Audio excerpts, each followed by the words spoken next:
Este é o Frente a Frente com a Justiça, um programa da APAMAGES, Associação Paulista de Magistrados, que tem por objetivo aproximar o Judiciário de São Paulo do cidadão. E não há uma justiça mais próxima do cidadão que os juizados especiais. E estamos aqui com um craque no tema, Dr. Roberto Quimnaso Júnior, que é juiz dos Juizados Especiais em Campinas e que vai nos abordar a importância desses juizados, a importância da APAMAGES no fomento a essa instituição da justiça tão importante e principalmente sobre o segundo FOGESP que será realizado esse ano. Doutor Quimnaso, um prazer muito grande. O prazer é meu. Dividimos aí a mesma cidade, Campinas. Eu queria parabenizá-lo pelo brilhante trabalho que o senhor desempenha naquela cidade. Uma cidade complicada em razão do movimento, uma cidade com um volume muito grande de processos e pessoas, uma cidade que é um centro negocial no país, então acaba isso gerando um reflexo muito grande no judiciário, né? Especialmente no juizado especial. E até porque o juizado acaba atingindo de forma bastante intensa as relações de consumo. Hoje em dia, grande parte das ações em andamento envolvem relação entre consumidores e fornecedores. E em todas as localidades em que há esse grande volume de consumo, esses grandes centros, isso repercute de uma forma intensa no número de ações, nas questões que são levadas ao judiciário. Então, e o juizado especial, na verdade, começou, vamos dizer assim, ainda já antes até da última Constituição, né, de 88, quando se criou a ideia da desburocratização, que iniciou a desburocratização pelo Executivo, mas as pessoas, na época, começaram a reclamar também dessa dificuldade de acesso ao judiciário. Porque, principalmente nessas causas em que os valores econômicos não eram muito elevados, as pessoas, às vezes, ficavam privadas do acesso ao judiciário, porque você contratar um advogado, você poder movimentar a justiça, às vezes ultrapassava o valor daquilo que ela estava discutindo. Então, começou-se a pensar uma solução para isso, porque a Constituição garante o acesso à justiça, mas, ao mesmo tempo, isso era economicamente inviável, a burocracia dificultava esse acesso e muitas pessoas acabavam abrindo mão de direitos, deixando de exercê-los, em razão dessa dificuldade. E daí surgiu essa ideia de se criar uma justiça que pudesse ser utilizada de forma mais rápida, mais eficaz, sem grande dispêndio econômico para as pessoas, que elas tivessem um acesso realmente fácil para solucionar os problemas. E daí surgiu essa ideia do juizado especial, que foi sendo desenvolvida aí com o tempo. Em que medida, doutor, que o juizado tem uma relação umbilical com uma lei que, no Brasil, a gente divide a população leiga, não está muito ligada ao judiciário, fala, essa lei pegou e essa lei não pegou. E o Código de Defesa do Consumidor é uma lei que parece evidente que pegou. Qual a relação entre juizados especiais e o Código de Defesa do Consumidor? O que acabou acontecendo é que o cidadão acabou tendo dois instrumentos que foram surgindo aí em épocas assim, com alguns anos só de diferença, que permitiram realmente o exercício da cidadania nesse aspecto. A parte do juizado, que permite o acesso ao judiciário, e o Código de Defesa do Consumidor, criando toda essa estrutura para que ele realmente possa exercer esses direitos, né?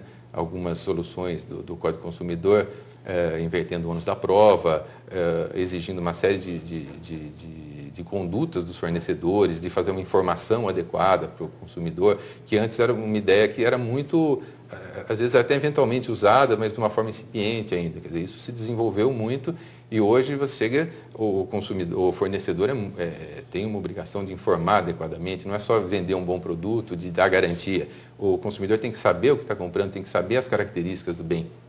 Então, de um lado, nós temos esse direito material, proporcionando esse direito, mas não adiantaria nada se você tivesse, por exemplo, um dispêndio muito grande para exercer esse direito. Então, isso se complementa com o juizado especial, permitindo, por exemplo, o acesso sem precisar de advogado. A pessoa pode, nas ações até 20 salários mínimos, pode diretamente procurar em alguns locais da Secretaria do próprio juizado. Nas cidades maiores, além da Secretaria do Juizado, são feitos convênios com faculdades para permitir que a ação se inicie nessas faculdades. Elas fornecem mão de obra, fornecem estudantes. Então, quer dizer, há um benefício para os dois lados. O judiciário permite uma facilidade maior de acessos, ampliando os locais onde você pode propor as ações, e, de outro lado, as faculdades proporcionam um treinamento para os seus alunos, proporcionam uma oportunidade dela já ter um contato direto com as ações, com o movimento judicial. Então, essa ajuda das duas acabou ampliando a possibilidade de atendimento e com o direito material do Código do Consumidor, isso passou realmente a ser eficaz.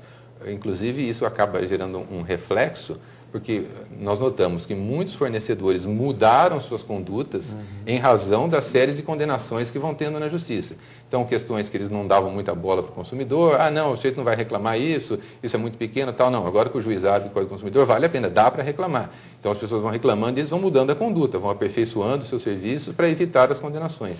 Você acredita que os juizados especiais, eles criaram uma espécie de círculo virtuoso para essas relações, não só relações de consumo, mas relações de pequeno, depois nós podemos falar também sobre juizado especial criminal, tentando transportar essa experiência bem sucedida na área civil, levando também para a área criminal. O senhor imagina que é o momento da gente estar criando um novo paradigma na justiça, tentando trazer esse judiciário mais próximo do cidadão e, ao mesmo tempo, limpando uma litigiosidade contida que especialistas apontavam que era 10 processos para cada um ajuizado, ainda aguardava.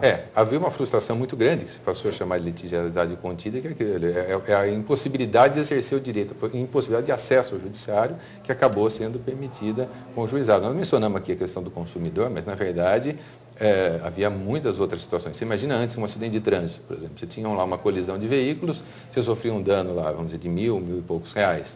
Você, se fosse contratar um advogado, como o advogado ia poder exercer o seu trabalho, receber os seus honorários, a despesa de fazer uma inicial, acompanhação no fórum e uma série de circunstâncias, isso acabava ultrapassando o limite do próprio direito. Ficava mais caro litigar para tentar botar direito do que ficar no prejuízo e deixar isso para lá. Então, mesmo nas relações fora de consumo, como acidente de trânsito, problemas entre vizinhos, todo tipo de litígio que tenha essa menor complexidade. E é interessante mencionar o seguinte, o juizado começou com o nome de pequenas causas, que já foi afastado, porque se tinha essa ideia de pequenas causas que fosse uma coisa de menor importância. Depois da Lei 9.099, depois da Constituição, passou-se a usar o nome mais adequado, que são os juizados especiais de conciliação, porque, na verdade, o que existe é uma menor complexidade do processo. Então, desde que haja a possibilidade de se resolver rapidamente, sem grande complexidade probatória, principalmente, é possível no juizado, dentro daqueles limites de valor, até 40 salários mínimos com advogado, até 20 salários mínimos sem advogado. Então, nas ações mais complexas, que, por exemplo, se exige uma perícia complexa, que isso vai demorar, exige um conhecimento técnico, em que a parte precisa realmente de uma assessoria jurídica mais especializada, vai para a vara civil. Não havendo essa complexidade de prova, mesmo que a matéria em si seja complexa, por exemplo, as relações bancárias. Você tem um contrato com o banco, isso gera problemas, pode envolver uma análise jurídica complexa, por exemplo, fornecedoras de seguro-saúde, essas empresas de saúde. Às vezes as questões juridicamente são complexas, mas são permitidas no juizado, porque não depende de uma prova complexa. Basta que a parte procure o judiciário, então se resolve rapidamente, que o objetivo é esse, são processos para serem resolvidos e tem sido muito eficaz essa solução. Quer dizer, os juizados, especialmente nas cidades onde eles estão bem instalados, a agilidade de solução dos litígios é muito grande.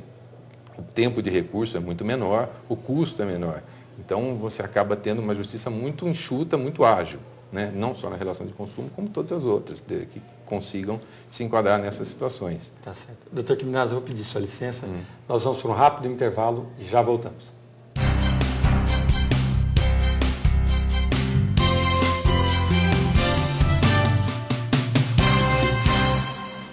Estamos inaugurando hoje, em nosso programa Frente a Frente com a Justiça, um quadro novo, Magistratura e Cultura, que será apresentado pelo colunista do Tribuna da Magistratura, Dr. Rafael Salvador, desembargador com vasta experiência tanto no Ministério Público quanto na magistratura do Estado de São Paulo. Dr. Rafael, é um prazer renovado contar com o senhor essa colaboração prestimosa que mostra que o magistrado, além de se preocupar em proferir sentenças, acórdãos cada vez mais percussientes, ele se preocupa também em difundir o ensino, difundir esse conhecimento, passando esse conhecimento para todos os leitores do Brasil afora. E o senhor é um espelho disso, o senhor é uma pessoa que tem uma grande capacidade e que hoje vai nos brindar com comentário de um livro de um magistrado paulista. E o senhor é um espelho disso, o senhor é uma pessoa que tem uma grande capacidade e que hoje vai nos brindar com comentário de um livro de um magistrado paulista.